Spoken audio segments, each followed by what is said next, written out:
我常常开玩笑，好像是2打1，而且这是美俄在打乌克兰。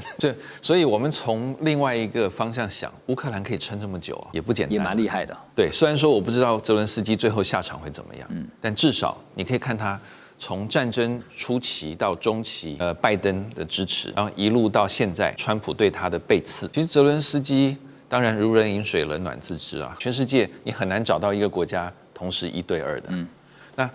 泽伦斯基他现在的立场，我觉得，对他的这个内部当然有一定的诉求，因为据说乌克兰内部对于割地这个诉求，大部分还是不支持的。但是乌克兰人民不支持，政治的现状可能并不是对乌克兰那么的友善。现在对美国总统川普来说，他最想结束的一场战争，绝对就是俄乌战争了。但是最新我们看到的就是俄罗斯、乌克兰跟美国3方的代表在周末前呢，齐聚阿布达比展开正式的和平谈判。可就在这个会议登场前夕啊，莫斯科方面却对外放话，这句话是不割地，战争不会停。那意思很清楚了，顿巴斯俄罗斯是要定了。那这句话呢，也等于就是判了这个谈判几乎是没有结果，又是无疾而终吗？当然也点出了现在俄乌战争的现况呢，不是靠着一张谈判桌就能够解决得了争议。而根据路透最新的报道呢，揭露这次阿布达比的谈判背后流传着一套所谓的安克拉治公式啊，就是前线冻结冲突，暂停大规模的推进，但是要求乌克兰割让顿内茨克仍然控制了20%的领土，大概是5000平方公里。而俄方呢提议动用目前在美国被冻结的50亿美元俄罗斯的资产，用来做什么呢？用来作为俄罗斯目前占领区的灾后重建。好，就在这3方谈判的前后，俄罗斯对于乌克兰的能源网又发动了4年来最猛烈的一次攻击。基辅有很多地方都大规模的断电。那这场谈判呢，外界也分析，从一开始就不是谈和平，而是边打边谈，逼乌克兰，你就是要给我在谈判桌上签字。现在真的是非常难谈啊！这个俄罗斯也摆明了很清楚啊，黄老师，就是我要的，我打下来的，我绝对不可能还给你。顿巴斯你就让出来吧。好，那刚刚提到这一套冻结前线、要求割地这个安克拉治公式啊，有机会在这次的谈判谈出个什么让人期待的结果吗？这个安克拉治公式啊，其实你看它的背后，我常常开玩笑，好像是2打1，而且这是美俄在打乌克兰。所以我们从另外一个方向想，乌克兰可以撑这么久啊，也不简单，也蛮厉害的。对，虽然说我不知道泽伦斯基最后下场会怎么样，但至少你可以看他从战争初期到中期，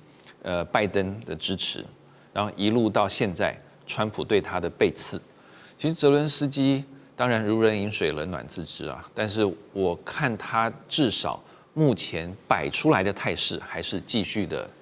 抗拒，即便1对2。对，尤其是对美俄，这个真的是很难的事情。全世界你很难找到一个国家同时1对2的。那泽伦斯基他现在的立场，我觉得，对他的这个内部当然有一定的诉求，因为据说乌克兰内部对于割地这个诉求，大部分还是不支持的。但是乌克兰人民不支持，政治的现状可能并不是对乌克兰那么的友善。所以我们看到了，在2025年8月的，我们刚刚讲这个安哥拉治方案或者是方程式等等啊，其实里面对乌克兰是一个很大的羞辱，不只是割地，也就是把这个顿巴斯地区啊、卢甘斯内、顿涅茨克等等全部地方全部要割出来，还有呢，冻结前线，也就是战争打到哪里，我们线就画到哪里。那表示不只是顿巴斯这些整大块地方，还有其他的地方，俄罗斯几乎就是直接占了地，就是他的了，以后怎么拿得回来？对，还有一些在去年讲了，其实非常的惊世骇俗的，就是说美国已经很清楚的跟俄罗斯讲好了，那乌克兰以后看看能不能考虑它就是变成中立，而且呢，乌克兰放弃加入北约。那这个其实加入北约就是这个战争当初对不对？对，几乎就是它发生的原因。那乌克兰忙了这么多年，结果回到了一个原点，等于是这个对乌克兰讲，花这么多的人命、财力，然后这么多年的这这个痛苦，结果换来是这样，其实很不值得啊。但是我觉得现在是不是一个和平的解放，其实这真的是看法两极。为什么有人说它和平解放？因为你只要谈了这个东西出来，甚至如果真的是就现状把这个暂定的这个领土划界画一画，那当然就结束了这么多年的这个长期的消耗战，大家暂时可以回到比较和平的生活。而且呢，经济的这个能量重建的能量才能进去嘛。你打仗的时候，经济重建能量怎么会来？但是它为什么可能是拖延？有人说是泽伦斯基在拖延，我刚刚讲过了，他要对内部交代，内部对他还是有很多这个大的这个压力。那另外还有一个拖延，就是说乌克兰它的主权的底线，当然就是这所有的土地。所以如果你现在放手的话，绝对拿不回来了。对，所以拖一天是一天，但是我不觉得泽伦斯基真的有他的解放。这真的很难谈，所以这次在达沃斯论坛上面，川普在接受这个访问的时候，不也提到了嘛？他说，其实他在中间斡旋呢，当有一方就是俄方这边好不容易跟俄方谈定了，乌克兰这边不答应，乌克兰这边谈定了以后呢，俄罗斯这边又不答应，真的不是他当初所想象的24小时之内就能够结束俄乌战争啊。不过现在川普又出招啊，他说他要向全球宣布一件事情。他说他要重写国际秩序啊，那他宣布呢正式成立和平理事会，而且呢宣称这个机制呢将会负责监督加萨重建，甚至暗示未来这个和平理事会可能会取代联合国的部分功能。所以也有分析就认为说，这是不是跟联合国在分庭抗礼啊？来说到联合国呢，我们来看一下哈，这个他们连 logo 都出来了，和平理事会 The Board of Peace 呢。跟联合国的这个会徽啊，还真的蛮像的哈，都是有这个橄榄枝在两旁。然后呢，你会发现呢，美国设计这个和平委员会啊，这个理事会呢，还有一个盾牌要保护全球，那不是跟联合国是差不多的吗？那到底是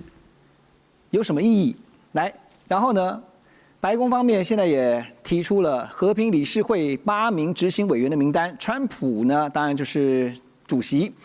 然后呢，还有这位罗旺啊，他是阿波罗全球管理公司的执行长。另外，川普的女婿 Kushner 也在这个执行委员里面啊。还有就是英国的前首相 Tony Blair。另外就是彭安杰，这是世界银行的总裁。还有这位保加利亚的政治家啊，叫做穆拉迪诺夫。另外就是川普的中东特使 Witkoff， 还有美国国务卿 Mark Rubio 啊。这份名单有公信力吗？请问你 ，Ross？公信力我不晓得，但是至少还是会运作。短期之内，在将来3年，川普的这个任期之内，这个组织还是会在了。川普不会明天放弃，所以不能继续推动。不能说完全没有什么功能，至少还是会做这个加沙的重建。那会不会处理其他全球各地的战争、内战等等，真的是一个问号。但是不得不说，在过去几年联合国秘书长处理这些战争、内战等等，不管是5·2、非洲、中东，在我们印太地区、缅甸等等，完全无能，完全无能。这个秘书长真的没有什么效果，虽然他即将要下台，不知道接班人是谁，但是联合国很早就让很多人很失望，不管是在哪一方面，不管是解决难民、战争等等相关议题，但是尤其是在最近几年这些战争上，真的没有发挥。我说联合国没有发挥什么实质的能力，所以以后这个 Board of Peace 会不会在这些战争上有实质的解决的这个角色？不排除。你觉得会有实质的效果吗？会有这样的效力吗？联合国至少是一个平台，比如说国家 A 跟国家 B 有战争的话，那至少这个 Board of Peace 或许是一个平台，可以扮演这个调停人的角色。但是问题来了，川普很喜欢他自己扮演这个角色，那他怎么会让别人来？就是要做王，不是吗？对，所以你看这个 Board of Peace 至少几个人是他的人马 ，Kushner、Witkoff、Rubio， 所以即使这个 Board of Peace 在这些战争和平谈判有角色的话，当然不会不会超越川普本人的角色就对了。我还可以加一个，世界银行的总裁是美国，他要 OK 才能上任，也是美国点头答应才行的嘛。对，所以你可以发现，现在川普打算要成立的这个和平理事会，现在加入的成员大概中亚的比亚美尼亚、这个亚塞拜然哈，还有像是东欧的保加利亚哈、埃及、匈牙利、印尼、约旦 ，G7 都不在里面呢。这不是很奇怪吗？G7 这些国家，本来是非常非常支持多边主义，还有这些国际组织，不管是世界卫生组织、世界贸易组织、联合国、COP、气候协定的机制等等，本来就非常非常支持多边的主义。那他们都看这个 Border Peace，都是认为，虽然已经有10几个国家加入，但是还是美国主导。可以说99%都是美国做决定。对，好，美国主导，可是美国最后又决定退群，这是美国一向的一个习惯。你说，像最新的就是他正式退出 WHO 啊，世界卫生组织，然后还欠了一大笔的钱没有缴，说不缴就不缴了。那说跟我没关哈。那但是呢，在川普强调说他因为要透过这个和平理事会重建国际秩序的同时，我们也看到中国大陆有一种不同的做法哈，他走不同的路线。最近在联合国，他就成立了全球治理之友小组，已经有40多个国家参与。那同时间呢，也加强跟古巴、像拉美还有全球南方国家的合作。中方更是直接喊话说，大家要捍卫共同的利益，而不是单边的命令其他人要怎么做就怎么做。所以现在面对川普这个不断的出招，想怎样又怎样的风格啊，因为确实这是川普，他就是川普，他就是觉得不然你要怎么样啊？那中方不是以静制动，而是以动制动的这个大战略，倩姐怎么看？我们回去再看一下川普他的和平委员会呢，是把川普的单边主义借着一个机制呢在扩大。因为这个和平委员会就像是一个公司的董事会一样，那董事会里面绝大多数是他钦点的人。对，所以是借着一个机制扩大了川普个人的单边主义的作为。那么相对的，中国大陆做的叫做全球治理之友。你们如果关心 UN 的话 ，UN 当然最近很多年一直有人要去改革或者是改造它，因为它的决策的机制太缓慢，碰到了大的问题的时候就是缓不济急，包含了委内瑞拉也是缓不济急啊。但是全球治理还是一种梦想，就是人类要把全球的问题放在一个 global governance 的全球治理的角度来看。所以呢，你仔细把这两个对比的话，一个是和平委员会，川普的单边主义借着机制扩大；另外一个是在既有的多边主义最大的平台联合国里面呢，创造一些对于这个多边主义更有承诺的组织和国家，进入一个新的组合，就是现在的全球治理。那为什么要进入一个新的这个组合呢？因为当然是原来旧的组织里面包含了绝对的强权，想要退群就退群的。那现在其他的人还要不要留在一个全球的多边主义的结构里面，试图去维系最初的这些想法？譬如说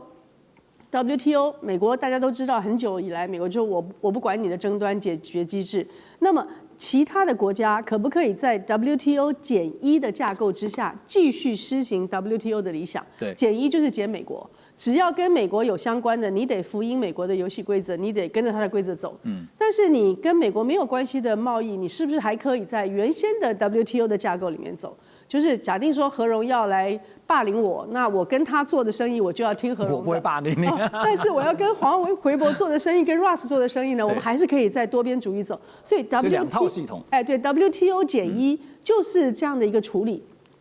那联合国会不会变成这样子？就是美国去做他自己的董事会。那么，在美国以外的国家，如果要一个的去对抗美国对于他的单边要求，刚才 Ross 也说了，川普最喜欢的就是单边的，就双边的谈判，因为全世界没有哪个国家双边谈判之下可以赢美国的。对，所以呢，那一个跟他谈呢，都谈不好。大家如果很快要爆群呢，就会被他集体打击。所以留在一个既有的体系里面，在联合国里面成立一些对于全球治理更有承诺的一些组织，对于人类共同未来更关系的事情呢，在这里来处理的话，也是一个 UN 减一，就是美国可以要做什么你去做什么。我们其他的国家呢，还可以在联合国这个结构里面包含了最近刚刚有的是。BBNJ 就是在全球的公海上面，怎么样去处理公海的资源？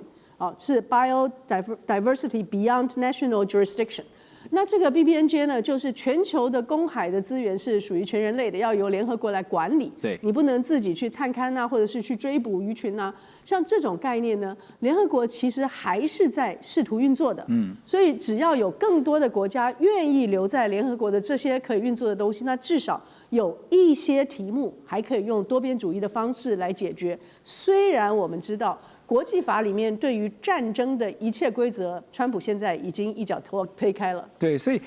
不只是 UN 减一啊，这个一当然是美国啊，会不会是 World 就是世界减一才会是一个更理想的状态？因为说要重建整个新的世界秩序，还是说其实是美化了权力的无限扩张？在俄乌战争的最新发展呢，现在在这个礼拜呢，俄乌的双方。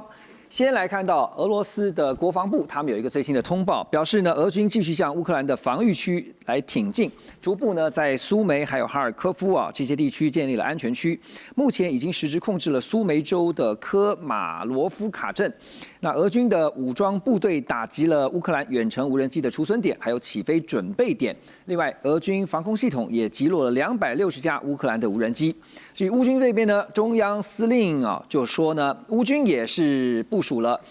已经部署了由美国 V2X 公司所生产的暴风雨飞弹越野车，也成功击落了21架俄军见证者的自杀无人机。双方现在都在主攻对方的无人机啊，总之呢就是各有战果，然后呢把战果拿出来告诉全世界。但此时也看到一个消息，就是乌克兰的新任防长啊叫费多罗夫，他就表示乌克兰军队大约有20万名士兵未经允许擅自离开岗位，或者是因为另外就是涉嫌逃避兵役啊被通缉的人啊，大约有200万人之多。这个数字点出了一个什么事实呢？就是战争打到现在已经快要4年了，越来越没有人了，越来越没有兵了。好，那么就是有人有兵，可是呢，大家都不再想打，想要逃兵的逃兵，想要规避兵役的规避兵役啊。所以俄乌战争也看到了一个血淋淋的事实，就是现在新的战场样态是不是已经形成了？姜老师你怎么看呢？无人化的这个作战战略，因为最近都在讲的无人机，未来无人化。对，没有错。现在因为俄乌战争之后，大家就广泛的看到无人机以后在未来战场所扮演的重要的角色。它不但可以做长距离的巡逻、侦察、察打一体，也可以支援前线的战斗。那更重要的是，现在中长程无人机被视为是巡弋飞弹跟弹道飞弹这种高价飞弹的一种很好的替代品，很好的替代品。所以接下来大家都看到无人机以后在未来战场的潜力，那包括两岸，其实两岸也是如此。现在两岸基本上都在大量的扩充各种形式的无人机，但是我觉得对于台湾来讲，会比较有一点在以后的这种两岸的无人机冲突面，会比较有一点点不利的是，第一个，因为我们可能因为各种的政治考量，特别是华府的态度。我们通常会等中共出手之后，我们再进行相关的反击。换句话说，变成中共会掌握主动权，所以他会先发动。那更重要的是，当这个无人机各军兵种都大量使用无人机，那甚至以后中共做蜂群无人机，那我们这边也有大量的无人机的时候，这个时候决定无人机在战场上表现的关键，就不是无人机本身了，而是支撑这个无人机运作的各种的体系，导航啊、通信啊等等。然后接下来就是人工智慧 AI 的部分，因为当你无人机数量大到一定程度的时候，你不可能再用每个人脑去控制，所以到最后是用人工智慧去控制。包括以后中共一直在推的以后它的蜂群无人机，对，这都是透过人工智慧来控制。它不但可以根据状况决定我这个机群飞行的路径、进入的方向，甚至于在我的机群受到一定的损失之后，它会自动去解算说，那我的攻击顺序、攻击目标要不要调整？那这个蜂群无人机靠的当然就是算力嘛。那坦白讲，这一方面，也许我们在数量方面，我们可以很快的建立起一个很大的无人机，但是呢，在人工智慧方面，我们要跟中共抗衡，坦白讲有非常大的难度。而且您在提的时候，我还想到了另外一个，就是载台的问题。因为载台是可以行动的、移动的，就是说有无人机的航母，这是中国大陆有的。对，中共以后也会有。那我们就只有固定的在岛，就是这个台湾的不同的地方，可是它这是固定的。而且就是刚刚提到的，通常是中共有开打的主动权，所以中共的东西会比我们的先离地，会比我们先离地。就是它的第一级。对，我们有时候可能会被迫承受第一级。所以在这种状况下，就使得在两岸这种无人机冲突当中，我方有先天比较不利的地方。但是如果进入到所谓的国土防卫战，那到时候靠的是战术型无人机或中小型无人机的话，那台湾方面这个当然就会挽回一些的优势。对，所以未来的这种无人机冲突是一定会发生，而且状况会变得非常的复杂。确实啊，俄乌战争让全球包括甚至我们身处在台湾，其实看到两岸之间未来可能的一个发展，如果进到了军事冲突，都是有非常多值得借鉴的地方。那提到了俄乌的议题啊，最近美国总统川普他也在接受访问的时候，他也表态了。那么他在白宫接受路透社的资深记者接受他的专访，他点名了乌克兰的总统泽连斯基是俄乌和平协议的一大阻碍。那同时呢，在这次的专访当中，他讲了很多，包括了联准会的主席鲍尔这个司法的争议，还有呢俄乌战争、委内瑞拉、伊朗的局势等等啊。特别提到了俄乌协议的时候呢，他说我们必须让泽伦斯基总统同意。而当提到了普丁，那川普则说呢，他认为普丁已经准备好达成协议，反而是乌克兰还没有准备好达成协议。那所以记者就直接在问他说，那你觉得最大的阻碍呢？他立刻就回答泽连斯基 ，OK， 他就点名了泽连斯基。所以现在回到俄乌，现在都希望，就全球都希望看说什么时候能够进到一个谈判，就是和谈的一个格局啊。可是现在点出了泽连斯基啊，就川普的谈判逻辑来看，来研判的话，大使您觉得，因为要让泽连斯基接受这个条件哈，他会有可能提什么样的条件让泽连斯基愿意进一步的推进和谈这个部分？其实这个和谈美国本来已经占到主导的角色了，他的立场就是完全接受普丁的立场，让泽伦斯基接受，尤其在领土安排上面，那其他都不是重要，还有就是说战后的安全保证，其实领土的部分泽伦斯基一变再变，那么这个有关战后安排这个美国的安全保障部分，事实上已经谈得差不多了。因为最后得出来一个就是说类北约式待遇，由这些欧洲的所谓的志愿者联盟加上美国，用他们跟这个乌克兰的双边的协定来达成类似北约第5条的这样子的协议，这样子的一个保证那换得了这个泽伦斯基他说我不加入北约了，事实上就2大难题，一个北约的问题，一个这个就是领土的问题所以事实上本来已经有突破了。可是呢，我觉得就变可能是这个川普认为，泽伦斯基做突破，回过来跟俄罗斯谈，说我已经拿到一半的东西了。另外一个领土的问题，你能没有弹性？就普丁领土是没有弹性的，而且普丁的领土就是说顿巴斯2个州的土地我要完整的，也就是说顿内刺客现在大概还有20%在乌克兰控制的情况之下，这个和谈下来的话。乌克兰要把那个顿内刺客20%还在他控制的领土要交出来，那普丁给什么？普丁就说好，那我就把我在现在这个哈尔科夫在其他还有这些第内伯罗一些零星占的一些土地我还给你，所以就领土交换。那这些部分的话，其实川普事实上可能也认为普丁没有弹性不够。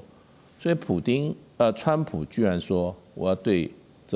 对俄罗斯施压了，对不对？谁在买俄罗斯石油，通通25%，然后呢又把俄罗斯的那个这个石油公司在美国这些资产给它冻结，所以川普是改来改去的。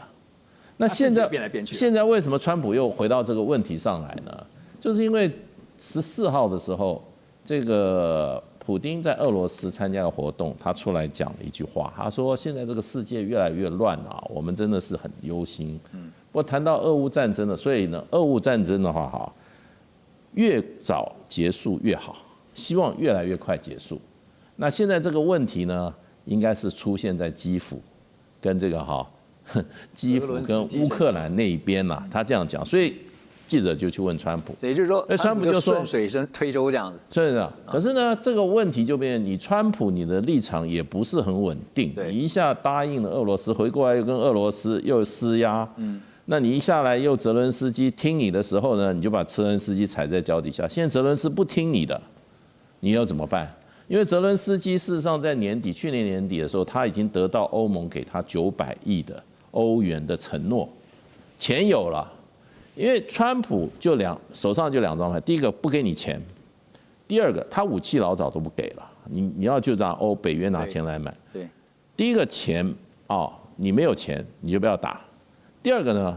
他用贪腐案来逼泽伦斯基下台，结果呢这2张牌现在都落空。为什么？因为欧盟志愿者联盟现在已经同意拿900亿欧元，是2026到2027的。你的国家预算跟你的军事用开支，现在昨天那个冯德莱恩还讲，300亿是给你行政支出，600亿是给武器，给2年。泽伦斯基有钱了就不怕了。另外一方面，泽伦斯基已经把国防部长也换了，军队的要员通通换，就表示他地位稳固啊。地位稳固就没有什么改选问题，本来30天，本来可以往那个谈的方向了，现在本来有贪腐啊，结果最近抓了一个前总统，把所有的转到那个女士身上去了。泽伦斯基也不是省油的灯啊，所以川普抓不住他了，所以再警告一下，所以这边骂街都是泽伦斯基。所以你可以看到，川普其实就是2个比较底下，普丁跟泽伦斯基，当然是泽伦斯基比较好踩在脚底下嘛，哈。对啊。那普丁的话，当然很难。好，那可是回到战争的本身啊，我们看到已经快要打4年了。这个2月份马上就要满4年，现在其实基辅蛮惨的，因为基辅呢也连日的被轰炸，基辅的部分地区的居民其实现在过着无电可用的生活。现在大家知道还是寒冬啊，这个冬天无电可用是非常非常的困苦的。那乌克兰呢，在冬季啊，他们接收了来自希腊的天然气，抵消因为俄罗斯攻击所造成在乌克兰国内能源产量的损失。而欧盟呢，各国政府的代表已经决定他们要逐步淘汰俄罗斯天然气进口，并且逐步淘汰俄罗斯的石油。液化石油天然气进口呢，将会在2026今年年底要终止。管线天然气在2027年的9月底前要停止。那么目前呢，俄罗斯的天然气占欧盟天然气进口的12%，已经远低于2022年在战争爆发前的45%。可是现在包括匈牙利、法国、比利时还是有在接收俄罗斯所供应的天然气。那从俄罗斯进口的石油呢，则是从2022年年初的26%降到目前的2%而已了。欧盟现在主要呢是从挪威跟美国这些供应商，向挪威、美国来采购天然气。这样听起来，其实美国真的还是最大的受益者啊。不过陆老师怎么看这对于这个今后欧盟的经济会带来什么样的冲击？因为现在你不要再用这个不采购俄罗斯的，你就是像美国或者像刚刚讲说挪威的天然气也好，石油也好，经济上的冲击会是如何评估呢？短期的话，经济上一定会受到冲击，所以它的天然气的价格一定会上涨。因为美国的天然气是比这个俄罗斯大概贵3成到5成的一个价格，所以对欧盟国家来讲，尤其刚刚是讲到这个法国、比利时、匈牙利，他们这些长期接受俄罗斯天然气供应的这个国家，对他们讲，他们的挑战就很大了。那尤其像德国，以前他是主张要整个废核，那现在他要开始恢复核电。恢复核电过程，它就需要其他的天然气啊、煤啊这些的来作为它的能源的供应。那它这方面对他们影响也很大，所以他们欧盟国家短期的这个能源的成本一定会提高，那一定会增加每个家庭的这个开支。那政府财政上一定会做这方面做一些补贴，那政府财政也会受到这方面影响，就会有排挤的一些效应。但长期来讲的话，对欧盟国家也不能说都是坏事，因为它就开始做一些，像德国开始生产核电厂了，还有再生能源是不是来再转化？这样对整个欧盟国家的能源是不是更健康？诚如刚刚你说的，本来这个在俄国入侵乌克兰的时候是45% 是来自于俄罗斯，对，那现在已经降到12%了，那石油降到2% 了，所以这个对俄罗斯的这个依赖会逐年的降低，直到今年底就不再供应了，那明年9月就不再管线天然气。我相信对欧盟国家来讲，它的经济财政体制就做会一个很大的一个调整。但这里有一个，就是如果它的天然气来自于美国的话，那欧盟国家，那你将来一定会受制于美国，这个是绝对的。因为当初他们受制于俄罗斯，那如果你的能源来自于美国的话，那美国又是用船来运来，所以你船的这些运来天然气，你的这个运输设施成本对储油设施这些都要重新新建。像我们台湾，我们没有一个很好的储油设施，除气措施，因为我们还要再气化，然后再除气。那这些设施我们都缺乏，所以人家一直说我们的天然气只能供应10到14天，如果一旦断气的话，就会对我们的国安有很大的影响。那将来欧盟也势必会受到这样影响，所以欧盟势必要寻求其他的替代能源来作为补充，否则对它将来未来经济的影响是蛮大的。因为你的能源成本贵的话，你要发展基础工业，甚至 AI 就会有问题。对，您点到重点啊，就是能源的供应其实是未来的重中之重哈，因为如果缺电的话，除了民生用电受到影响之外，最重要的还是工业用电。俄罗斯总统普丁呢，最近和美国总统川普通话，他特别在这场通话当中指控乌克兰，说乌克兰出动了91架无人机袭击普丁在诺夫哥罗德的官邸，此事真的是非同小可哈。所以因此呢，这个川普在第一时间曾经表示，听到的时候很愤怒啊，并且直言说我不喜欢这样，因为这样的话会打破了俄乌现在是要往和谈的方向啊这样的一个进度。可这个案情呢，现在出现最新的逆转啊。先是 CIA 的局长叫雷特克夫，他向川普简报说 CIA 的研判啊，这个乌克兰并没有攻击普丁的官邸。接下来就看到了川普在跨年当天，他发文特别转发这个《纽约邮报》的社论啊。这社论是这样写的，标题是说普丁拿遇袭说事，暴露俄罗斯才是和平的绊脚石。所以现在普丁官邸遇袭的事件呢，有人也认为是假旗行动，但不管如何，目前可以确定的一件事情就是呢，不管是俄罗斯也好，是乌克兰也好，甚至包括会不会是美方也好，就是有一方是不希望这个俄乌的和谈顺利达成。好，所以整场事件呢，现在陷到了一个罗生门，各说各话。那如果从动机跟目的来研判的话，黄老师你怎么看哈？这个现在一定是有人是不希望俄乌的和谈是顺利的嘛？这个和谈不顺利啊，那可能是对于俄乌战事中间有利的一方啊，因为不然有利的一方可能觉得自己还可以拿到更多，可以有更好的条件。各位观众朋友，再过50天呢，俄乌战争就打了4年了，目前看不出有可以很快可以解决的方案，因为乌克兰的总统泽连斯基一再的坚持不可以割让领土，目前看起来至少在嘴巴上面没有妥协的余地。那么俄罗斯呢，它在军事上，在乌克兰境内，它是攻势比较明确啊，然后比较占上风的。是，那占上风的要不要现在接受和谈？那就是和谈后的条件是什么？当然，它的主导权会比乌克兰要稍微多一点。第三个就是用91架无人机去打它的官邸，去搞斩首行动。那么除了对这个，如果是真的话，那当然就没有和谈的几率就更低了。那么是不是普京自导自演的一个假期行动？就所有的逻辑正常理性的来讲，乌克兰没有发动或者用91架无人机去攻击这个普京的必要性。那么因为打完了以后，如果真的成功，如果真的是如此的话，那也未必能够改善俄乌战争的整个局面。对，所以我们如果用消序法来看的话，就是美、乌、俄3个国家哈，特别您刚刚点到，如果从一个和谈如果不顺，对哪一方最有利的这个角度来看，对，因为其实川普确实在俄乌战争上面花的精神是比其他的国际事务要多，他希望赶快促成。对，那么而且他的这个谈判首席代表外加他的女婿，有没有等于是风尘仆仆到处去做？所以也看不出来美国在从中破坏导演的这件事情。所以正常逻辑来看的话，那个假期行动或者是俄罗斯自导自演的几率比较高，想要去创造一个更僵持的一个环境啊，包括国内对普京的支持，包括这个普京拒绝和平谈判的更多的理由。对，而且其实普丁在之前的外电报道也说，他已经对泽伦斯基下达了追杀令哈，就算将来和谈成了，他也说我追杀到天涯海角。那泽伦斯基听了，你如果是泽伦斯基的话，你一定想说，哇，我躲到哪里可能都会被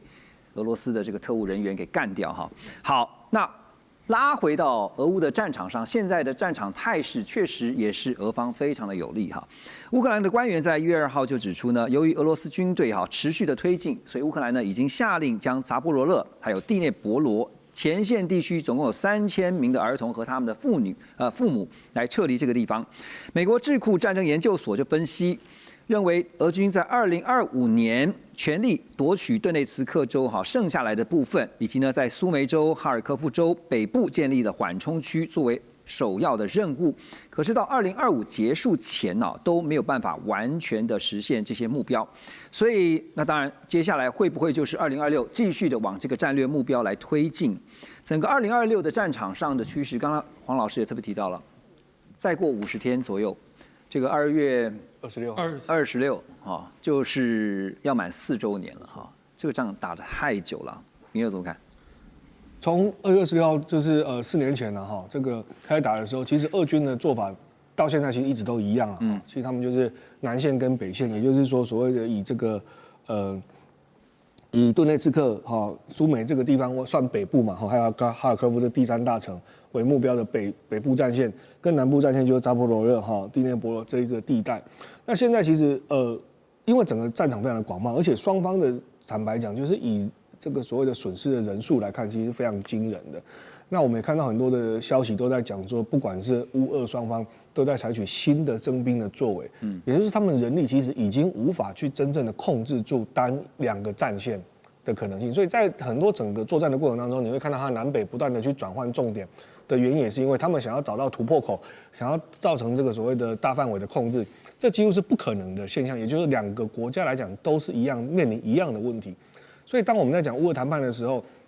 里面有个关键就是乌克兰它其实要退让出它无法控制的领土，其实大部分谈的就是在这个所谓的乌东2省的部分哈，其实应该会这个关键就是乌克兰很难全身而退，说我不割让任何的土地。真正的关键就在于，即便短期的情况之下，乌克兰可以把这边的占领的这个所谓的俄军给驱逐，可是它是没有能力长期稳定的控制，因为整个2国接壤的这个战线实在太广袤了哈。它只要像譬如说我们刚刚谈到的这个所谓的在另外一边这所谓的扎波罗热跟第聂伯罗这边的前线地区还要撤离的原因，是因为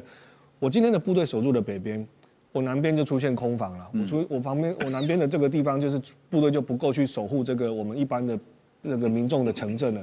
所以其实我觉得这个是我都说它是一个很痛苦的过程，就是你乌克兰总是要确认就是我的实力。我还是不如不要说实力，就是说在军事上，他当然得到了很多这么重大成果。我认为以乌克兰这么小的国家，它相较于这个俄罗斯是一个小的国家，军事小国，它能够达到这样子，我认为已经是了不起的成就。很多人说他这是一个很悲惨的情况，对，的确战争都不是一个好事，但是他能够坚持至今，他要结束战争，他就去痛下决心，就是我真的如果控制不了的范围，我无法给人民保障承诺的这个范围，我可能就得割让出去。这个大概就是所谓的泽伦斯基讲的这个所谓的10%。而且现在关键就是你刚刚提到的前线的兵力是不足的问题。对，今天你调到北部、南部就缺了嘛。对，它其实是一个整体的流动，就是说调来调去，其实你就剩这些人而已了哈。所以我才会说，不管怎样，俄军其实也一样的情况，但是对他来讲，因为乌东2省他已经有一个稳定的，他有去实施行政的一个过程了哈，他甚至在里面还有发动人民的公投，所以我认为在这个地方，乌克兰如果能够有一个政治的说法，或者说借由这个所谓的和平谈判的情况之下，把这个所谓的控制范围，跟俄罗斯有一个确定的这个结论出来之后，我觉得这个大概是现在真正能所谓走完这个最后90%的这个10%，行白路半90%，这10%去把它确定下来之后，我认为对这个战事结束会比较有一个明确的答案。而且我们常常讲说，军事跟外交2个方面来看的话，在军事上面其实对乌方现在是极其不利啊，所以才会赶快的撤离。外交上面也是啊，这个美国提出了15年的安全保证，但是15年的细节到底是什么？本来原先这个乌克兰希望能够争取30到50年，但是就是谈不到嘛，就没有筹码嘛。那现在也看到了，俄罗斯的威胁呢，其实不只是乌克兰啊。来，我们给大家看这个图啊，这张让大家知道一下俄罗斯它周边的国家，因为特别要点到是波罗的海的3个国家，还有包括波兰啊。我们可以看到相关的位置哈，因为呢，波兰的国防部次长哈，他最近就表示，好说这个要斥资20亿欧元在东部建构一套全新的反无人机的防御系统啊，预计在24个月之内要完工。好，先来看他们的相关位置，因为俄罗斯在这边，你可以看到接壤的地方哈，乌克兰在这边，俄罗斯哈这个地方是俄罗斯的飞地哈。为什么大家会提到飞地加里宁格勒？因为现在包括了波罗的海的3个国家，也是立陶宛、拉脱维亚跟爱沙尼亚，这3个国家都非常的担心俄罗斯的威胁哈。因为不只是俄罗斯啊，你看南边立陶宛还要担心的是白俄罗斯，波兰也是，波兰呢因为邻近非常的近，所以它当然的威胁感就比起西欧的像德国啦，甚至包括英国啦、法国啦，当然威胁感就更重哈。好，那所以呢，讲到了。除了反无人机这个防御工事以外呢，波兰现在也在跟，就是跟刚刚白俄罗斯，啊，还有呢俄罗斯的飞地加里宁格勒，啊，这些接壤的边境哈，就在这个地方，这些地方，来建立一个什么呢？要修筑代号叫做东方之盾的实体防御工事。那像他刚刚提到的3小国哈，就是波罗的海的立陶宛、爱沙尼亚、拉脱维亚啊，他们也在积极建立这个167国际干道波罗的海之路。这条路呢是从波兰直通波罗的海3国，同时临近这个苏瓦乌基走廊，被北约认为是可能在这个冲突当中啊，就是未来的冲突可能会变成关键瓶颈的战略地带。胡老师，我请教哈，因为现在大家在想的是。俄罗斯也许有能力，可是俄罗斯的动机在哪里啊？我要特别问的就是，普丁会决定真的要对北约东翼，就是刚刚提到的，他真正会下手的主要考量是什么呢？当然，如果这一次的这个乌东的一个战事哈，俄罗斯可以拿到这个他的一个战果哈，换句话说就是这个把乌东给拿下来，然后也确保了早就已经在他手上的克里米亚。那先取得这个黑海，因为我们都知道整个苏联解体之后，对不对？然后这俄罗斯基本上它等于这个它的海权就被断掉了，因为它有2个地方，一个是刚刚我们讲的这个黑海，另外一个就是波罗的海哈。那当然，它黑海透过这一场的乌东战事，它已经取得了这个黑海的一个控制权。换句话说，它可以重出黑海。这以前是这个苏联的这个海军的一个重镇嘛，都摆在这边嘛。当然另外一个当然就是波罗的海3小国。这个他所扼住的这个俄罗斯往这个波罗的海走的这样的一个通路。不过，如果是普丁这个他继续乘胜追击的话，这个他可能会犯了这个就是说在外交上面的这样的一个错误了。那这个就是说会坐实了整个这个就是说现在整个北约所指控他的这样的一个这个就是说如果你这个在整个乌东地区这国际社会看这个整个俄罗斯的这样的一个侵略，你们用的是绥靖政策。那只不过是 encourage 他这个继续的在欧洲去做这个扩张。那我想这个对普丁来讲的话哈，他经过这4年的一个损耗哈，他虽然拿下了这个他战场上面的成果，如果从现在的这样的一个军事的攻势来看的话，我认为这乌克兰这个要反攻整个乌东地区是有困难，因为他的这个除了南北战线这个他没办法首尾兼顾之外，还有一个他后勤几乎都被截断了。没错。那所以这个就是说，他现在基本上他只不过是怎么样这个去创造自己一个比较好的一个和谈条件，还有一个泽伦斯基如何的在这场战事结束之后，对不对？他能够有个这个栖身之处啊，因为他如果真的在这个就是说这个乌克兰在举行总统大选的话，那他也应该是会这个交出政权哈。OK， 那就是说现在的这场战事应该是会结束，说结束之后的这个俄罗斯哈会不会如这个一般的这个像很多欧洲的评论讲说他会乘胜，说这个普丁会食髓知味，乘胜追击。不过我们从普丁现在的一个这个做法上来看的话哈，我认为有一个国家才是紧张的哈，就是日本。为什么？因为你看哦。就日本在这一次的这个2025年的年底，中国大陆在台湾的这个所谓的这个正义之剑的这样的一个演习之外，它北边的这个北方四岛，对不对？它马上这个从现在开始的2个月的时间，它几乎俄罗斯他是埋锅造饭，对不对？在那边这个他要去进行一个军事演，这是一个军事演习之外，这个基本上这也是一个这个就是说在这个战略上面的这样的一个宣示，就是俄罗斯这个除了在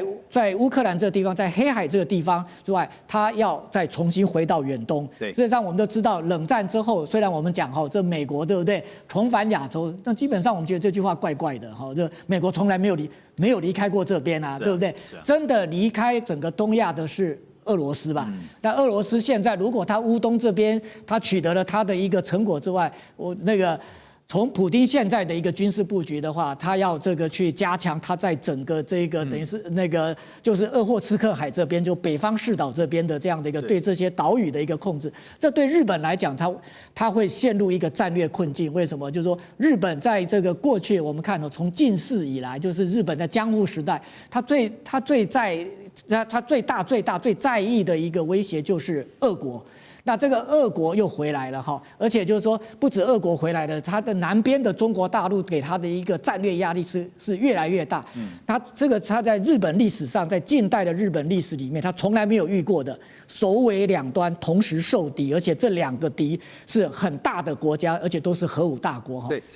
所以这个才是日本的一个麻烦了。所以我经常开玩笑讲现在最不想乌东战事停下来的国家是谁如果从这个角度来看的话高市早苗他才不希望你乌东战事停下来，你最好把俄国困在你乌东。乌俄战争会不会走到尽头了？马上要进行和谈了呢？有看法是认为，在新的一年2026可能是最关键的一年了。那在2026新年前夕呢，我们刚刚特别提到了美国媒体就是 Axios 呢，他们特别指出，川普在12月28号将会在海湖庄园跟泽连斯基见面。泽连斯基呢本人也预告说，最近就会跟川普见面。可在见面前夕也听到川普最新的放话，他说，在他批准任何计划之前，泽伦斯基什么都没有。而在川泽会之前，又看到了俄罗斯对于乌克兰的首都基辅进行了一连串的大规模空袭。好，这次的川泽会，泽连斯基呢会带来什么呢？既不是胜利蓝图，也不是什么大幅的妥协方案，而是一份呢被砍到只剩下20点的和平方案。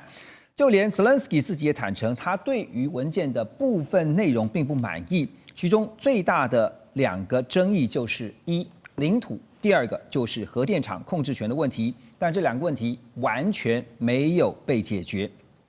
聂老师，周末登场的川泽会因为我们大家很多的印象就是 You have no cards。OK， 那这次感觉上虽然还没有见面，礼拜6这个还没见面，但是已经觉得又是一场鸿门宴了。你怎么看？看起来好像不太容易成，因为两边在拉锯。那当然，川普一直想得和平奖，那他又很希望能够快点快促成。可是，但川普也是大小眼，他知道普丁当然势力量都比这个乌克兰大，那两边都有他要的利益，你知道吗？但他私底下实际上应该跟普丁比较友好，也比较尊重一些普丁。因此呢，在谈和谈的那1-2个月前呢，就跟乌克兰说要和谈之后，他跳过他，先跟普丁打个电话说：“我们要和谈，你觉得你有什么要求？”就定出了一个28项条这协议，和平协议，这很奇怪啊！而且乌克兰一看傻眼了，大是对普丁特别好，里面包括割地，那时候不管顿内茨克，对不对？或者另外那个就乌东的那个地方，全部当然已经被90%被这个俄国控制的这2个主要的土地。那他要割地嘛，就变成要割给了俄国，他已经不太高兴了。就卢甘斯克、顿内茨克2个。对，卢甘斯克和顿内茨克，还有那个克里米亚，当然这没有不在话下。那最重要还有，包括以前当俄国在2022年2月会打这个乌克兰，最主要的原因就是讲2个，也就是武器东扩，以加入北约。现在这2个呢，不但武器不能东扩，而且现军变60万以下，而且北约呢不能支持他，还不能在这个乌国这个扎军。你知道这个已经让这个乌克兰要大为失守。那当然，这里面还有人后来还说，这是给这个普丁这个很不错的一个礼遇，也就是说，未来你的经济制裁要慢慢消减，所以这个普丁当然很高兴。那样子28点，他如果接受，应该就没问题。可是泽连斯基当然不接受，而且欧洲也不太接受，因此又不断的谈，从27、26一直消。就是里面他谈的时候有一个很重要的说，他们一定要做到一个所谓的真正对乌克兰提供安全保障的做法。因此，这个新版的20条其实就是他希望美国、北约以及欧洲国家都能够提供供乌克兰一个强而有力的安全保障。那我觉得这个就是他们希望将来达到真的全面的互不侵犯了哈。那这是他们想要的东西。可是重点来，这里面还是有乌克兰不能接受的啊。即便退让，因为那你如果再不接受，俄国就那算了，就继续打你，继续打下去啦。那最主要就是你刚刚讲2个地方了，我觉得到现在谈的，但这个让步大概也就差不多。我觉得第一个就是领土的争议，就是刚讲乌东的领土的控制权，还有一个就是这个扎波罗的核电厂，这个核电厂很重要，这是有故事性的。因为刚开始的时候，美国谈的时候是3个地方一起经营，我们3个来共经营。俄国当时还想说，那我自己来，我就是要完全控制。可是乌克兰不是，俄国不行有，就我和你美国一起来好了。所以这里还是有一个拉锯，但是看起来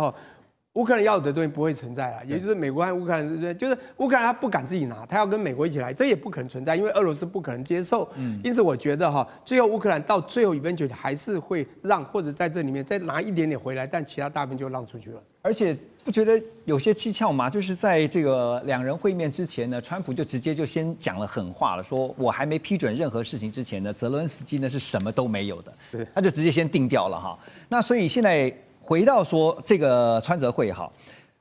当然在这个川普跟泽伦斯基2人会面之前，我们也看到了俄罗斯总统普丁他说话了，他直接就亮出了2张底牌。那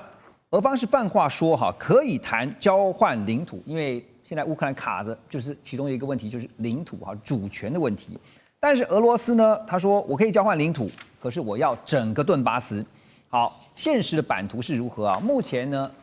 克里米亚100%是被俄罗斯控制的，顿巴斯有90%是在俄罗斯的控制下，扎波罗热、赫尔松现在有75%，那哈尔科夫、苏梅、尼古拉耶夫、第内伯州是局部有被俄罗斯的这个军队掌控的。好，更关键的是第2张牌，也就是刚刚我们提到的扎波罗热的核电厂啊。普丁直接就点出美俄双方正在谈如何在未来共同管理这个核电厂。好，未来的电力呢将会用来加密货币，拿来挖矿的。这句话呢，外界一听就觉得这根本就是跟对川普所讲的完全是投其所好。所以先讲主权的部分，大使觉得这个普丁丢出说领土可以交换。意思就是说，乌克兰现在卡在说，我现在被你占领的我的主权的领土，我是不会让的。可是呢，普丁是意思说没关系啊，我跟你拿我有主权的领土，跟你有主权领土换，是这个意思吗？是说我现在占有的乌克兰的其他的领土来换我还没有占有的。哇，全部都是乌克兰的。俄罗斯没有失掉任何一块领土。因为现在这个整个1000多公里的这个边界线上那顿巴斯是俄罗斯打下90%10%就是在顿内茨克，那还有一部分红军城然后往它的西北那一部分还是在乌克兰的这个控制之下。是，那川普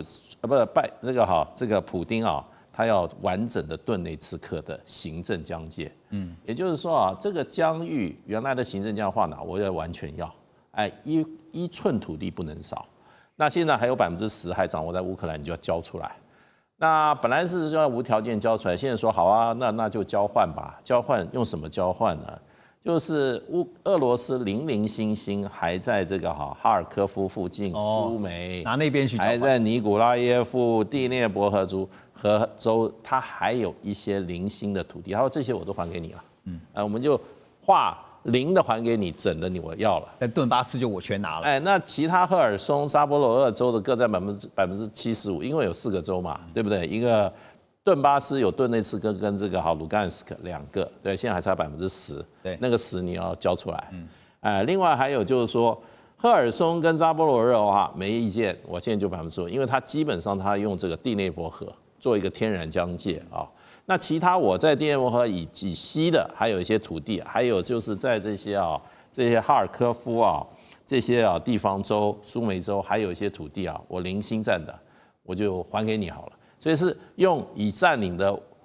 乌克兰土地交换那个还没有占领的顿巴斯10%。而且你不觉得普丁其实是很会谈判的？他还知道川普要什么，他直接就知道川普要用他的核电，要用这个电力来挖矿。其实是这样其实川普上台以后，跟俄罗斯的关系正常化是快速在进行的。是，所以他们现在是有2组人在谈2组谈判。一组是谈什么？一组谈俄乌战争，一组谈什么？一组谈美俄关系正常化，这2条路线一起走的，没有说这个是分开来的。我们正常化我们怎么走？然后这个俄乌战争怎么停？这么走，所以两个互相加强，可是各走各的。那这些就变成就是说扎波罗热电厂这个共同管理，这个就是横跨两边，一个俄乌战争这个问题怎么讲？另外美俄怎么合作，关系怎么正常化，其实谈得很快。然后甚至电力用加密货币这个来挖矿，这个部分我认为都在美俄关系正常化这个谈判管道上进行。还有就变成就是说，俄乌战争结束后，美国怎么样把它对俄罗斯现在的各种制裁，把它怎么样逐步的给它取消，美俄关系如何正常化？所以泽伦斯基现在唯一的靠山就是欧洲，因为欧洲准备拿大概差不多1000多亿吧。1000多亿的欧元吧，未来2年给他嘛，那就突然硬起来了。那可是我认为啦，对俄罗斯来讲，领土问题是关键，领土问题基本上不照我俄罗斯的意见的话，这战争不会停。而这样听起来，其实就算泽伦斯基拿着欧洲的支持，这一次跟川普去谈，也说服不了川普啊。川普就是玩他而已啦，你时间到了就丢一个28条。对不对？那再跟你周旋一下，慢慢现在你不退了吗？你不加入北约了吗？安全保障由我们私底下谈吗？那还有就变成本来这个领土的问题，事实上泽伦斯基已经比较软了。是。可是呢，现在欧洲进来搅局，那就变成说我们要替欧洲再继续站下去吧。可是美国川普还有一张王牌3个月后改选我随时拿这个改选的问题来给你施点压。泽伦斯基你就是拖嘛，那对于普丁来讲的话，反正战局现在是我采取主动，对，那谈判桌上如果进展不顺我就打，如果打得顺的话我就不跟你谈。大使讲到这个战局就是反正就战下去嘛，那你现在看到战争的这个战场上实际的现况是如何孝伟兄，战果现在真的是因为乌军方面已经证实他们撤出了这个西维尔斯克这个地方，当然这个地方不只是一座小城而已它是乌东堡垒带的关键节点更是通往北顿内茨克城市群的门户。另外一条战线也浮现出来就是俄军针对敖德萨进行了系统性的轰炸，他们锁定了港口、还有电力设施、海运设施。泽连斯基也警告说，俄罗斯这么做呢，就是要阻止乌克兰获取海上物流的通道，我把你海路给截断，看你怎么办。那这样的话，他是希望把乌克兰变得以后一个内陆国家，就是。普丁绝对有这样的希望跟想法，但是实力上我觉得目前来说是做不到的。但是他为什么要对奥德萨进行攻击呢？因为其实奥德萨现在变成是用来这个骚扰俄罗斯在黑海方面行动的一个非常重要根据地。也就是乌军他会利用奥德萨的港副设施，派出各种的这样一个无人艇、攻击艇等等，或甚至于有限的这样一个这个有人的这个舰艇去干嘛呢？去突袭俄罗斯现在还存在的黑海舰队。其二是这个我们看到这个俄罗斯跟乌克兰这个发生军事冲突到现在，其实俄罗斯还一直利用黑海上的这个油轮在对外进行这个石油贸易，它呢就是攻击这个俄罗斯的这个海上油轮称为这个影子舰队其二，也就是俄罗斯已经对乌克兰这种骚扰性的攻击其实已经有点不耐了，所以他就对敖德萨就是说，因为你今天敖德萨就是要发动这些海上攻势的一个最主要的基地嘛，那我就要打蛇打3寸，我就要打你这个基地。但实际上你说今天你要从这个克里米亚跨出去，要能够攻下这个敖德萨我觉得以目前俄罗斯的这个地面部队或俄罗斯的这个军力是根本不可能做到的事情。的确，他现在在这个俄罗斯的这个乌克兰的这个东部那个逐渐那个其实已经掌握到这个战场优势以及这个战场主动，等于说那个现在整个在乌东地区的这个乌克兰部队完全面临到一个内线作战的窘境，也就是俄罗斯要在什么时候对他们发动攻击，他基本上只有防守的份，甚至要来防守兵力还不够，必须要一直毛起来向后撤。但是呢，你说今天这个孤悬在外的这个敖德萨离克里米亚有那么远，大概也有个100-200公里远啊。你说今天俄罗斯要再从这个克里米亚出兵攻击敖德萨是不可能，但是他必须要把这个骚扰俄罗斯在黑海上各种行动，不管是商业或军事的重要的敖德萨那个军事的这个目的，他把它处理掉。我们说这个俄乌战争现在的走向是不是越来越走向要往谈的方向呢？美国总统川普在19号，他敦促乌克兰尽快的推动和平协议，早日结束俄罗斯的侵略行动。而新一轮的会谈呢，这个周末在美国的迈阿密登场啊。但现在普丁的态度很硬，他说终战条件没有任何妥协空间。根据 Politico 的报道呢，美方现在是由川普的特使 Witkoff 还有川普的女婿，也就是 Kushner 代表美方出席，而俄方这边的代表团呢，将会包括普丁的经济特使德米崔耶夫。而就在迈阿密会议登场的前一天，在18号的这一天呢，乌克兰外交部的第一副部长叫做基斯利茨雅，那他到了北京啊，与中方的官员会谈，这也是俄乌战争开打以来乌中两国官员的罕见接触。但是北京派出谁来见他呢？后来大家查了一下，也看了这个报道，是外交部的部长助理叫刘彬。刘彬就说呢，中方愿意同乌方继续落实好两国元首的重要共识，推动双边关系行稳致远。有趣的是，就是这个乌克兰的第一副部长啊，他就在社群网站上面 X 上面公开表示，他说他也跟美国驻中国的大使庞德伟见了面，而且双方进行了非常良好的对话。我先请教大使啊。因为普丁已经斩钉截铁地说了，如果要终战的话呢，这个空间是没有任何妥协的空间的。那周末登场的这个迈阿密会议，到底能够谈出个什么结果来呢？对，现在这个谈判基本上，还是以3边为主啊，就是美国、俄罗斯跟乌克兰。可是呢，硬要插花的是欧洲。欧洲要在这一场这个和谈里面啊，他要扮演一个。他要有个角色，举足轻重的角色。他如果说在这个谈判里面，他完全像川普原先预期的把它放在一边的话，那欧洲的话，以后的话真的很难立足啊，就永远都变 outsider。连他自己家门口的事都没有他的份的话，他还想在国际上有什么作为嘛？那另外一个就变成就是乌克兰呢，他现在很想拉中国大陆入局，所以他的高层官员，第一副部长特别去了一趟北京。是，那我觉得大陆对于俄乌战争的劝和促谈的立场，从这种战争开始到现在都没有改变过，所以不可能拒绝他的。可是你要中国大陆就是说在这里面采取一个很明确的立场，或者说选边站，那又是很困难的。所以我觉得就是说，乌克兰想要扩大这一场谈判的参与方，那可是呢？我想，就川普的角度跟普丁的角度，他还是非常坚持的。这一场谈判，对，是美俄是主导，乌克兰是护从，他必须要接受，然后尽量呢，把欧洲还有其他的角色都把它淡化掉。也就是说，乌克兰必须要面对一个事实，就是非谈不可。但现在变成是说，川普感觉上啦是非常急。那正好也被普丁抓到了一个，你就是急，所以呢，我就慢慢的跟你谈。对，其实川普手上一直都有很多的筹码那他最近又拿出一个新的筹码，我想就是说，就对于泽伦斯基来讲的话，他很难抗拒很难再继续怎么讲呢？抵抗就是丑闻，就是说贪腐丑闻。这贪腐丑闻，美国已经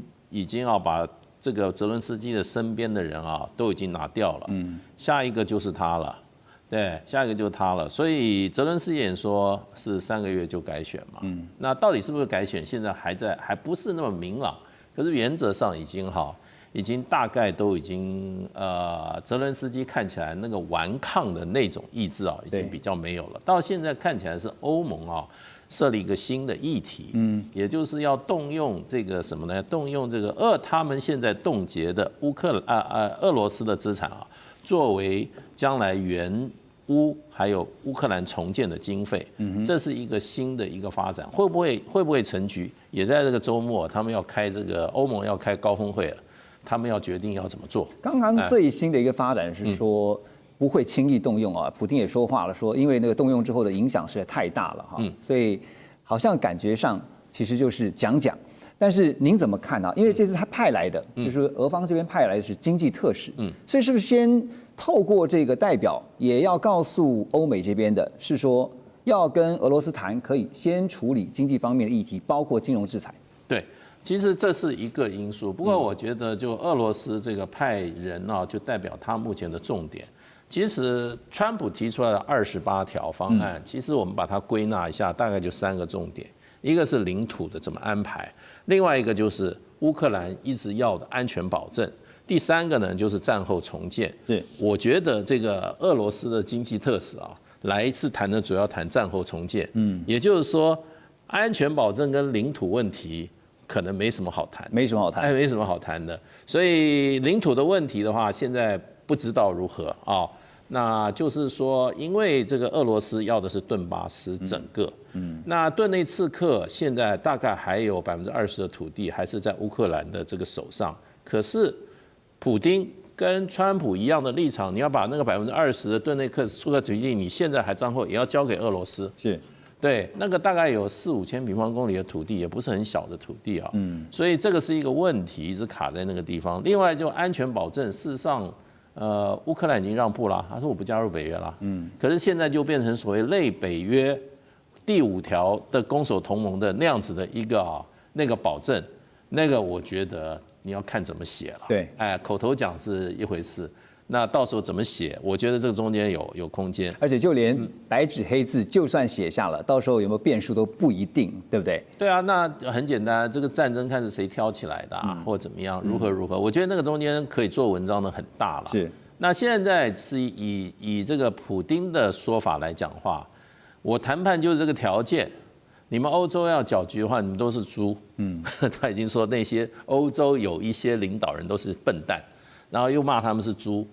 那可见对他们是很火大。那基本也上为这个就是说这个周末欧盟的高峰会议啊，他先进行了，先把结果先告诉你，你们不要踏过那条线。那另外一方面就变成这个战后重建的话，其实川普是很重视的。那所以我觉得就俄罗斯来讲的话，也画了一个原则，对，就领土跟安全保证，那是它是有底线的。对，你如果碰触到俄罗斯的底线的话，那就在战场上解决吧。所以，可是对川普来讲的话，领土跟安全保障都不是美国关切的事啊。所以也就是我们看到周末登场的迈阿密会面啊，这个美国国务卿 Rubio 据说也要参与其中。那么当然呢，刚才讲说阿拉斯加在先前的那个阿拉斯加美俄的元首会面之后啊，我们看到了川普后来他是端出了28点和平计划。这当中包括了什么呢？包括要承认克里米亚、还有卢甘斯克以及顿内茨克作为事实上的俄罗斯领土，然后呢，再附加多送一个就是要乌军撤出目前的顿内茨克州部分的区域，让这个顿内茨克的区域呢变成一个中立非军事的缓冲区。所以，连同刚刚我们所提到周末登场的迈阿密会议啊，现在美方所定出来的有关于要尽量的赶快促成这个和平谈判，甚至达成协议啊，都是按照俄方所要求的。那最终的结果也是会这样吗？可能性不大哦。为什么？听起来有一些条件是俄罗斯还是不能接受，比如说这个非军事区。那俄罗斯干嘛接受？从普丁的角度来看，为什么会接受？你刚拿下，比如说，如果最后乌克兰同意割让土地、国家领土给俄罗斯，那你身为俄罗斯，你还是要在那边部署你的军队了。那或许俄罗斯会说，那我们军队会远离前线，什么5公里、10公里，但是整个这个东巴整个地区变成或部分变成一个非军事区，我觉得是俄罗斯不可能会接受，所以反而是俄罗斯不接受，那这个谈判就没有结果。看看有什么没有空间或谈判的空间，比如说我刚刚说的，俄罗斯可以说我们原理前线是10个公里之类的，但是整个这个地区变成一个非军事区是不可能。那另外这个重建的部分，俄罗斯的立场应该会是说，我们占领的土地那边重建是由我们负责，毕竟从他们的角度来看已经是变成俄罗斯的土地，但是俄罗斯不会同意要负责乌克兰其他地区的重建。这个如果我是俄罗斯的话，我会坚持我干嘛付基辅或乌克兰国内，除了我们占领区之外的重建，这个应该由欧洲来。这样听起来比较合理，没错。如果是俄罗斯的话，我会坚持。那另外，刚刚大使也有提到几个不同的重点，但是大使没有提到另外一个，我觉得是重点，就是这些战犯的案件。那如果我是俄罗斯的话，我也会坚持。这些案件都要停掉。那当然，欧洲国家会说，这个司法单位是独立司法单位，或者国际刑事法庭也是独立机关，我们不能干涉。但是如果我是俄罗斯的话，我还是会坚持这个我们以后不管是我们官员，甚至普京本人，军官，一般的阿兵哥。我们都要安全，到处在欧洲跑，不用有这个潜在的对法律的这个风险。如果我是他们的话，我还是会坚持这一点。而且我其实说实在，我觉得如果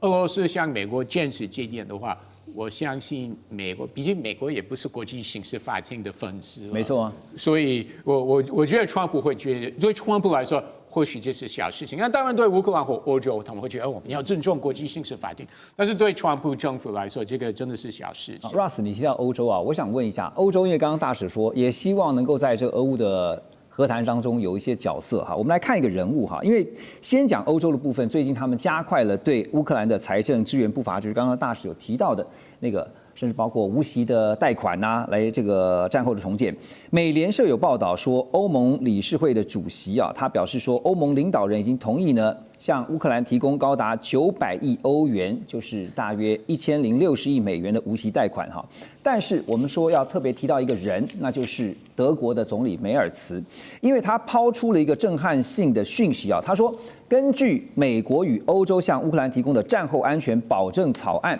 一旦停火协议遭到破坏，进驻的维和部队在特定情况下将可击退俄罗斯军队。还强调，美国在停火之后也会像是保护北约国家的领土一样来保护乌克兰。这间接来看，就是梅尔兹说会提供安全保障的意思啦啊。但是你觉得他说这个话是要测试美国吗？我觉得这是单纯是欧洲和他个人的想法，就欧洲的期待。那这是一种期待，所以大使刚刚说的，美国提供乌克兰什么样的承诺或保证，我们还是要等到黑白字出来。但是我认为美国不可能会提供给乌克兰，有点像美国给日本、南韩、菲律宾这种 bilateral defense 这种条约。也是不可能，所以如果没有达到那个标准呢，也不是 NATO 北约的标准，那黑白字到底是美国什么样的美国什么样的义务，是一个问号。所以其实 Merz 还有欧洲主要国家，包含法国、意大利、英国，他们已经心理准备啊，我们要部署 NATO 北约之外的一个维和部队，对，是我们自己要负责。所有的预算、人力、武器都是北约之外的一个安排。他们也知道这件事情，所以他们好像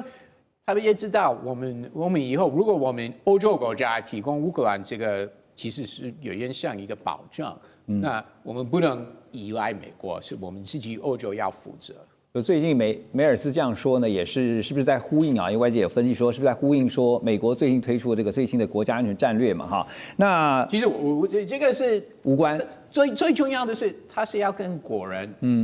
德国人说，我们以后这个会有这个负担，有这个风险，而且不是1-2年的事情。就是说德国会扛起责任。所以，比如说最近也是德国也是讨论这个当兵的相关机制了。对，那以后国防预算都要提高等等，但是跟国人报告这件事情，心里都要准备。德国是很紧张啦，因为有德国议员甚至提出警告，他说呢，这个俄罗斯啊已经在白俄罗斯跟北约的边境地区部署了总共有36万名的士兵。随时准备对欧洲发动攻击，也呼吁欧洲国家团结起来，共同应对可能的危机啊。那白俄的这个总统啊，卢卡申科他就说呢，俄罗斯已经把他们具备核武能力的最新型的这个中程弹道飞弹系统啊，就是极音速的这个真果树部署到白俄罗斯的境内。而普丁最近也说呢，真果树飞弹将在这个月进入战备状态。所以大家一听到，哇，紧张的不得了。乌克兰电战部队呢也宣称，那么守夜者飞弹最近利用这个利马干扰系统啊，在2周内成功拦截了19枚匕首的极音速飞弹。好，我先问的是，真果树飞弹如果作为威慑，我们可以理解哈，因为它到底会如何使用，这可能要再看后续。但是在战略上，它最主要是要希望达到什么样的效果呢？林老师？这边的话，我们要先了解到真果树飞弹，它是一种弹道飞弹。它是之前其实在这个美俄在这个中程弹道飞弹的条约相关的一个双方都不遵守，或者双方作废之后，双方开始积极去部署的中程弹道飞弹。那这里的话，我先很简单讲一下它的性能。它除了是极音速之外，跟过去比较不一样了，它是多弹头。所以变成它打上去之后，没错，你可能有这一个北约，你有爱国者系统可以去做拦截，但它打上去之后，它落下来的时候，它会变成一种多弹头，等于说一枚弹头会散开来，对，散开来就会变成你的爱国者系统不是那么好去做拦截。对，这个是第一个。再来第二个的话，就是弹道飞弹它是有一个攻击的弧度的，所以其实它跟我们在这个里面所说的一个这一边守夜者过去拦截的匕首极音速飞弹是不一样的东西。所以即便你可以把这一个匕首飞弹进行用这个守夜者用利马这一种电子作战系统，让他感觉到他的位置不对，所以继续靠超音速，就讲难听一点，就是有点烧坏了，或没有办法打得很准。用这种方式可以复制在真果树吗？我个人是蛮具怀疑的，因为这两个是攻击效果跟他的一个作战方式是完全不一样。那其实今天他把这一个真果树飞弹开始说准备要进行这一个运用了，或者是已经到备战的这种状况，其实这也是一种战略的一个吓阻。那其实我们现在可以看到，对于俄乌战争来讲，普丁他也是希望收缩战线。这个收缩战线指的是我只要对的是美国、乌克兰，那北约我尽量对你们造成一种压力，但是也不会太多的一个一种进攻。那这个压力呢，其实就有点回归到我们过去所说冷战时代的一种吓阻的战略。所以其实我们看到他为什么要在白俄罗斯，我们看到还有一些重兵的部署，或者是这种长程的飞弹，这边的话就代表我有传统兵力在白俄罗斯这一边，相对来说就有点类似冷战的时候，在这个东西德两边的话，那时候在美军在这个法兰克福，那我们也知道在东德这一边的话，苏联也是布了一个重兵在这里，形成一种前进的一个压力，让这些北约国家告诉他们说，你不要轻举妄动，你也不想要第3次世界大战，我也不想要。那如果你我们就维持这样的状况的话，不会去动用到北约。那乌克兰只要他不加入北约，只要他这边不管是第5条也好，或者是你的安全承诺也好，可是至少他没有加入北约，不要去启动北约的集体防卫，那我就有一个谈判的一个空间。那再来的话，他这一个长程的飞弹其实很重要一点，也是要去告诉乌克兰，不要以为你的这个补给线够长，你的后面的这一个防御的是可以做得到，我一样可以用这种长程打击的能力去破坏你的交通要道，去破坏你的这一个弹药库，去破坏你的这个铁公路的一个集散中心。所以我会觉得他今天这个武器是有他一个战略上面一种吓阻的效果。对，欧洲跟俄罗斯感觉上两边现在创造的是一种恐怖平衡。